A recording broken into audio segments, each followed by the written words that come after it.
일단 이 골다공증이 뭔지를 먼저 설명을 해야 되는데, 이 골다공증이라는 거는 뭐 여러 가지 이유 때문에 그러니까 뼈가 약해져서 사소한 어떤 외력이라 할까요? 충격에 의해서 뼈가 부러지는 거를 우리가 통틀어서 이제 골다공증이라고 쉽게 설명을 하는데, 중요한 보통 그 골다공증성 골절 이렇게 얘기하면 크게는 세 가지로 얘기하고 있습니다. 하나는 척추뼈 마디가 주저앉는 골절, 그 다음에 넘어질 때 손목이 부러지는 경우, 그 다음에 주저앉아 있을 때 이렇게 고관절 주위 그래가지고 허벅지랑 골반이 붙어 있는 자리가 지면하고 이렇게 충격을 받으면서 부러지는 경우, 이게 세 가지를 3대 골절을 얘기하는데, 최근에는 요 넘어질 때 이 어깨 쪽에 뼈가 부러지는 것도 포함시키자 이렇게 얘기를 하고 있습니다. 그래서 나이가 들면서 뼈가 약해져서 주로 넘어질 때 부러지는 게 골다공증성 골절이고, 척추의 경우에는 자신도 모르게 이렇게 서서히 자부러지는 경우도 왕왕 있어가지고, 뭐 3분의 1 내지는 뭐 2분의 1 이상의 환자는 막상 자기가 부러진 것도 경험하지 못하는데 나중에 보면은 몇 마디가 좀 주저앉아 있다라는 얘기를 듣는 경우가 종종 있어요. 좀 큰 차이가 있죠. 예를 들어가지고 딱딱한 물건이 부러지려면 굉장히 큰 외력이 걸려야지 좀 부러지는 거고, 약한 물질은 약한 힘으로도 부러지지 않습니까?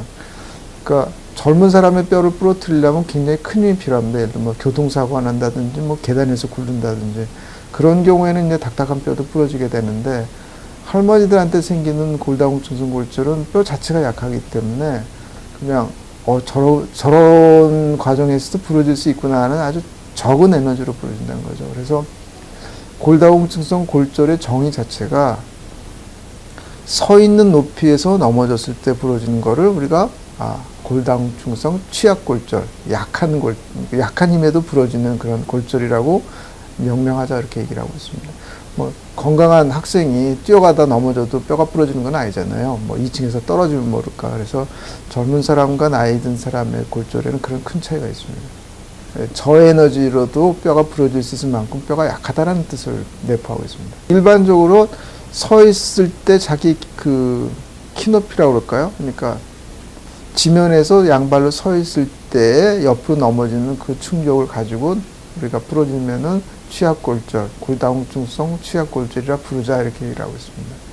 물론 움직일 때는 거기 이제 운동 에너지까지 같이 작용을 하기 때문에 좀 다르긴 합니다만은, 또 보통 걸어가다가 넘어지는 것도 취약골절이라고 일반적으로 얘기하고 있습니다. 물론 할머니들이 달리기 같은 건 잘 안 하겠지만, 보통은 걸어가다가 돌부리에 걸려서 넘어질 때 손목이 부러진다든지, 뭐 가다가 돌부리에 걸려서 아니면 좀 물기가 있어가지고 미끄러져가지고 뭐 아니면 이불에 걸려서 넘어질 때 엉덩방아를 찐다든지, 그게 전부 취약골절을 얘기하고 있습니다. 골다공증성 골절에 해당이 됩니다.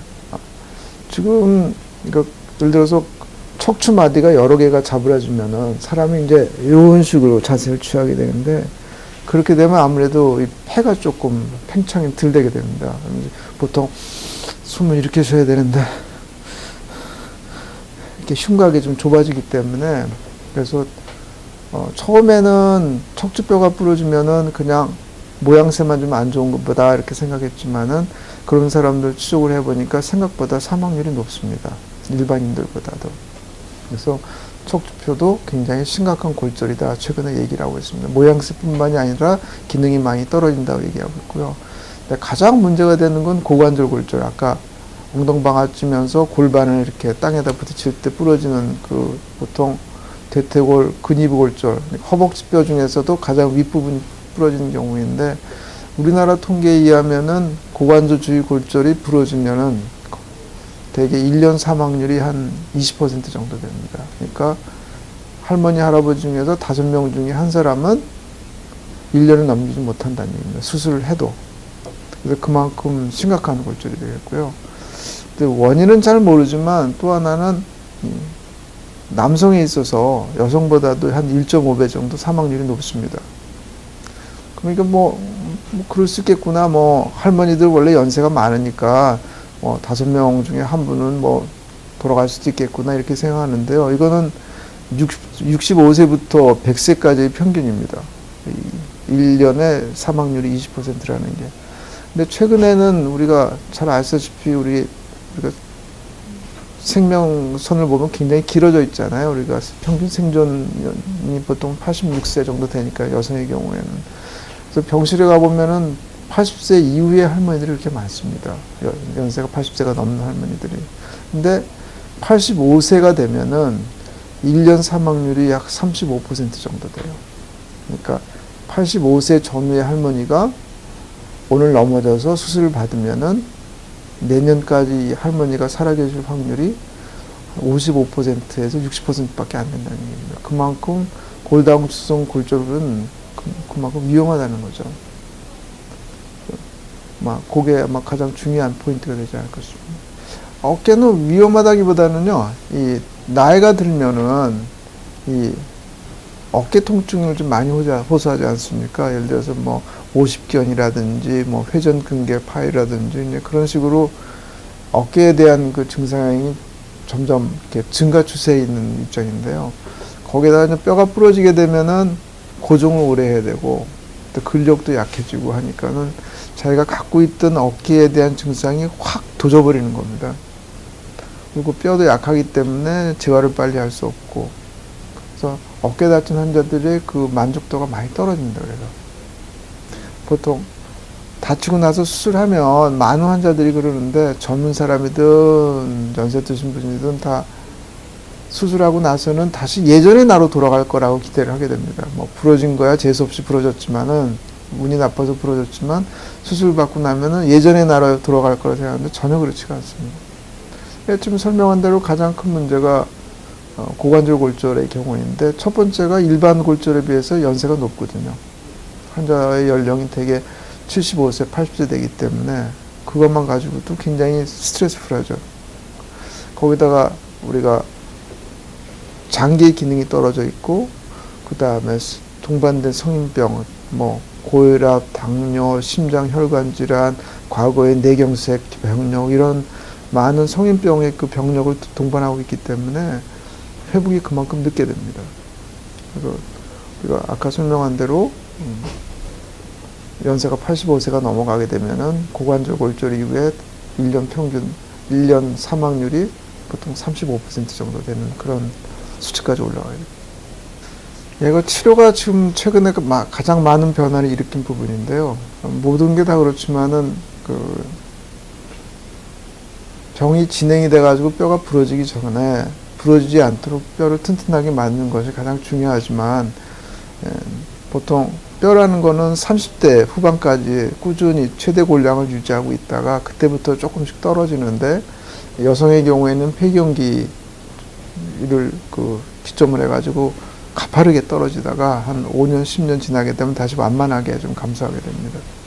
그러니까 우리가 급격하게 뼈가 이렇게 감소하는 그 시점에 우리가 잘 관리를 해가지고 뼈가 갑작스럽게 빠지지 않도록 조절해주는 게 가장 좋은 시점과 방법이 되겠는데요. 그렇게 하려면 항상 우리가 운동도 열심히 하고 식사도 골고루 잘 섭취를 해가지고 칼슘, 비타민 D 같이 뼈를 보호하는 음식들을 많이 섭취를 해야 되는데 이제 그것만 가지고 안 되는 경우가 많습니다. 특히 이제 폐경 후 여성인 경우에는 에스트로겐이 많이 떨어지면서 우리가 골흡수가 갑작스럽게 증가하기 때문에 그런 골흡수가 증가되는 것을 막아주는 약을 복용을 해야 됩니다. 뭐 여성 호르몬 치료법이라든지 아니면은 골다공증 때 쓰는 골흡수 억제제라든지 그런 특수한 약물을 복용을 해야만이 이렇게 뼈가 급속하게 빠지는 것을 예방해 줄 수가 있습니다. 뭐 예를 들어서 우리가 골다공증성 약, 특히 이제 우리가 비스포스포네이트 제제라고 가장 우리나라에서 많이 사용하고 있는데 병원마다 좀 차이는 있습니다만 대부분 다 한 80% 정도 골다공증 환자의 한 80% 정도는 비스포스포네이트라는 강력한 골흡수 억제제를 사용하고 있습니다.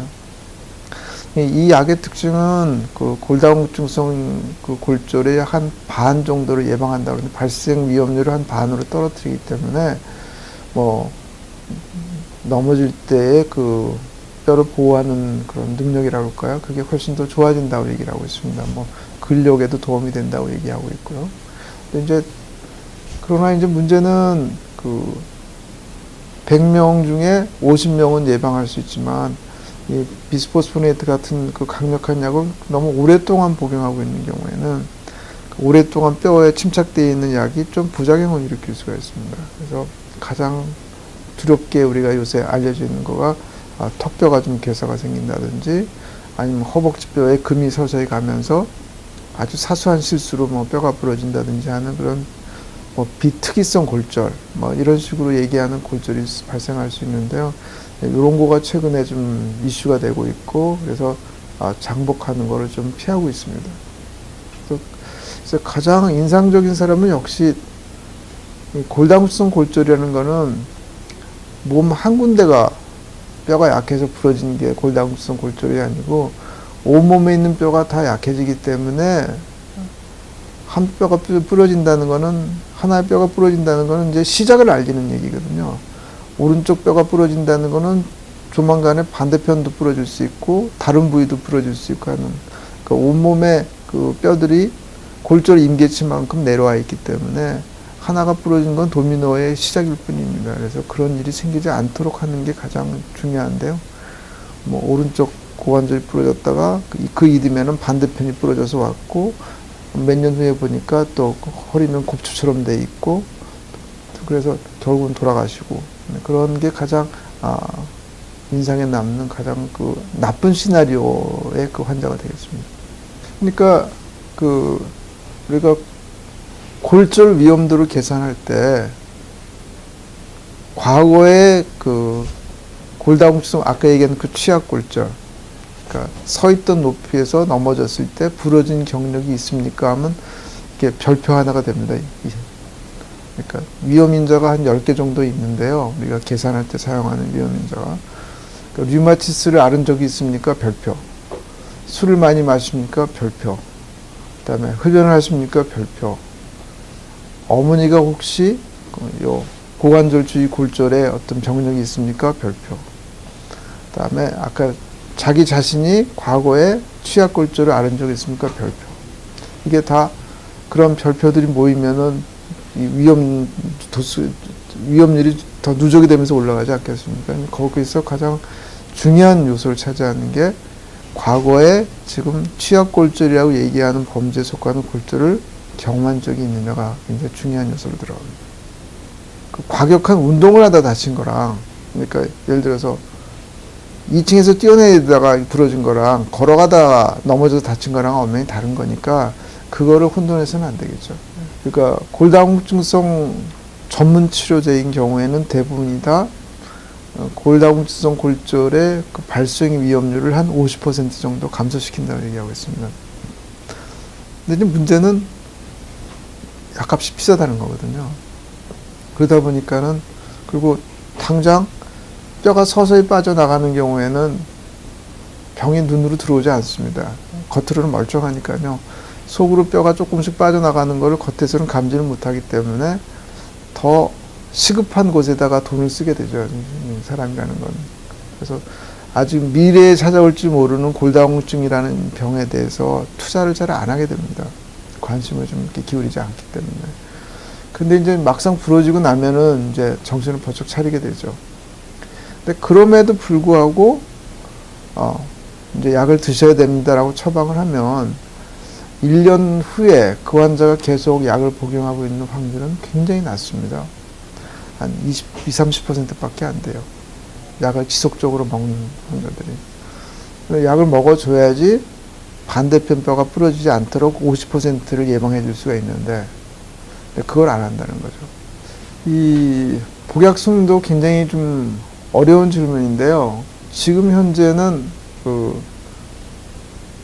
그러니까 약제마다 틀리지만 매일 먹는 약제가 있고 일주일에 한 번 먹는 약제 있고 한 달에 한 번 먹는 약제 있고 3개월에 한 번씩 주사 맞는 약제가 있고 1년에 한 번 주사 맞는 약제가 있습니다. 그럼 지금 설명한 대로 복약 수능도 굉장히 중요한데 매일 먹다 보면 자주 빠뜨리기 때문에 그런 거거든요.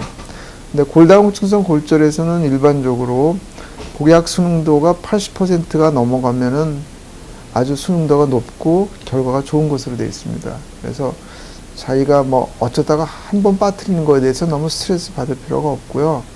어떤 일정 기간에서 3개월이면 3개월이라는 기간 안에서 내가 과연 먹으라고 그 지시한 그런 방법대로 80% 이상 잘 지켰는가만 따지면 됩니다. 그래서 그러면 큰 문제가 없습니다. 네, 분명히 있습니다. 우리 골다공증 골절인 경우에 대개 여성인 경우가 남성에 비해서 한 2배 정도 좀 많은 것으로 되어 있습니다. 그거는 좀 당연한 이유인데요. 여성이 남성보다 더 오래 살거든요. 그렇게 따지면 그만큼 여성 인구가 많다는 얘기도 되겠죠.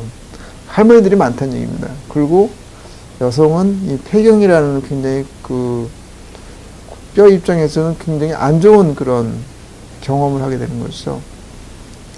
남자의 경우에는 테스토스테론, 남성 호르몬이 굉장히 오랜 동안 나오게 됩니다. 근데 이 테스토스테론이 그 지방세포에 가가지고 여성 호르몬으로 좀 바뀌거든요. 그러한 테스토스테론하고 에스트로겐이 남성의 경우에는 꽤 오랫동안 뼈를 잘 보호해줍니다. 여성의 경우에는 난소 기능이 떨어지면서 폐경이 와버리면은 그 다음서부터는 에스트로겐이 잘 안 나오기 때문에 뼈 보호 능력이 확 떨어지게 됩니다. 그래서 더 오래 살고 에스트로겐이 없고 그러다 보니까 폐경으로 인한 효과도 그러니까 효과라고 그럴까요? 훨씬 더 커지게 되고 그래서 당연히 뼈가 약해지고요. 어려운 얘기가 되겠는데 이 2차 성징이 나타날 때 우리가 청소년기 때 얘기입니다. 남자인 경우에는 테스토스테론이 많이 나오면서 목소리도 변하고 체격도 커지고 그 다음에 근육도 많아지고 골격도 굵어지게 됩니다. 그런 모든 뼈라는 거는 아까도 설명했습니다만은 많이 쓸수록 강해지거든요. 근육도 그렇지만 뼈도 그렇습니다. 우리 테니스 선수가 오른손잡이인 경우에는 오른쪽 골밑도가 훨씬 왼쪽보다 높습니다. 그러니까 그런 식으로 남자인 경우에는 골밀도가 굉장히 높습니다. 여성에 비해서. 그리고 뼈가 그렇게 굵어집니다. 그렇기 때문에 왜냐하면 역학적으로 굵어야만이 이 큰 힘을 견딜 수가 있기 때문에 남자의 뼈들은 훨씬 굵어지거든요. 근데 거기에 비해서 여성은 그렇게 굵지가 않습니다. 근데 폐경이 되면서 우리가 이런 생각해 봅시다. 남자는 예금 통장에 120원이 들어있고 여자는 예금 통장에 100원만이 들어있는데 폐경이 되면서 100원밖에 들어있지 않은 통장에서 지출이 점점 많아지는 겁니다. 그러니까 잔고가 얼마 안 남는 거죠. 남자인 경우에는 통장에 120원이라는 좀 잔고도 넉넉한데 오랫동안 조금씩만 쓰게 됩니다. 그러다 보니까 어느 시점에서 똑같은 75세라는 시점에서 봤을 적에 잔고 차이가 너무 많이 나는 거죠. 여성인 경우에는 뭐 한 50원 남아있지만 남자인 경우에는 한 80원 이상 남아있으니까 아직은 버틸만 한 겁니다. 근데 만약에 한 50원 이하로 떨어지면은 뼈가 부러지기 쉽다라고 가정한다면은 남성인 경우에는 50원까지 떨어지려면 아직도 좀 시간적 여유가 있는 겁니다. 근데 여성인 경우에는 다급해지는 거죠. 얼마 안 남았어요. 가계부도가 일어나기 직전이 되는 것이죠. 그렇게 생각하면 남자하고 여자하고의 차이가 금방 나타날 것이고요. 그 다음에 아까도 설명했습니다만은 여성인 경우에는 이유는 잘 모르지만 그 생물학적으로 동물도 그렇고 사람도 그렇고 위기에 처했을 때 여자가 더 지독하고 더 잘 살아남는다 그러지 않습니까? 예를 들어서 비행기가 산속에 추락했을 때 살아남는 건 여성이 더 많다라는 식으로. 그래서 그런지는 모르지만 똑같은 뼈가 부러져도 남자의 그 사망률이 여성에 비해서 한 1.3배 정도 높습니다. 그게 아마 남녀의 차이라면 그 정도가 남녀의 차이가 아닐까 싶습니다. 평생 골다공증 치료를 받지 않은 할머니가 길 가다가 넘어져서 다리가 부러졌는데 그 다리는 잘 치료를 했습니다. 근데 골다공증 치료를 우리가 적극 권장을 해도 뭐 약을 사 먹는데 부담스러워가지고 아들한테도 얘기하지 않고, 그러니까 약을 먹어야 된다는 사실을 아들한테도 얘기하지 않고 숨겨버리고 계속 그대로 살아가게 되면은 결국 오른쪽 다리가 부러진 다음에는 왼쪽 다리가 부러지고 그 다음에는 오른쪽 팔이 부러지고 왼쪽 팔이 부러지고 등뼈가 부러지고 이런 도미노 현상이 일어나게 되는 게 가장 무서운 시나리오가 됩니다. 그래서 첫 번째 뼈가 부러졌을 때 좀 경각심을 일깨워가지고 줄줄이 뼈가 부러지지 않도록 관리하는 게 가장 중요하다고 생각합니다. 그러니까 그런 환자들은 대개 한 70대 초반인 사람입니다. 심한 골다공증이 있어서 뼈가 부러진 사람이 한 70대 초반이라면은 뭐 평균적으로 그 할머니가 86세까지 산다고 가정을 한다면은 2, 3년에 한 번씩 부러진다는 건 너무나 괴로운 일이거든요. 그런 일이 진행되다가 아마도 여러 번 부러지게 되면은 평균 연령까지 도달하지 못하고 그 이전에 사망하지 않을까 이렇게 생각합니다. 보통 통계는 그 1년을 잡고 있거든요. 그러니까 예를 들어서 A라는 골절이 생겼을 때, 그러니까 척추골절 예를 들어보십시오. 척추골절이 생겼을 때 그 다음에 또 척추뼈 마디가 부러질 수 있는 확률이 몇 %냐라고 따졌을 때 기존에 부러진 그 마디 수가 몇 개냐에 따라서 훨씬 달라지긴 합니다만은 굉장히 그러니까 1년 안에 다음 마디가 부러질 확률이 굉장히 높습니다. 그래서 부러졌으면은 첫 해부터 아주 강력하게 관리를 해야 되는데요. 예를 들어서 고관절이 부러졌다. 그럼 반대편 고관절이 부러질 확률이 한 3배 정도에서 5배 정도 높습니다. 그럴 수밖에 없는 게 다친 다리 가지고 걸음이 시원찮기 때문에 또 넘어지게 되거든요. 또 넘어지는데 뼈는 약하니까 결국 반대편 다리도 또 부러지게 된다는 얘기입니다. 그래서 약을 사용하면 위험률을 반밖에 떨어뜨리지는 못하지만은 그래도 사용하지 않는 거에 비해서는 굉장히 좋은 효과를 얻을 수 있기 때문에 첫 번째 부러졌을 때 약을 꾸준히 복용하게끔 설득하는 게 중요한데 아까 설명한 대로 할머니들이 여러 가지 사정 때문에 비용도 많이 들고 아들한테 미안하고 또 먹는 것도 귀찮고 그리고 부러지기 전에는 실감을 잘 못하기 때문에 이런 이유 때문에 복약률이 상당히 떨어지게 됩니다. 그거를 잘 설득을 하는 수밖에 없습니다.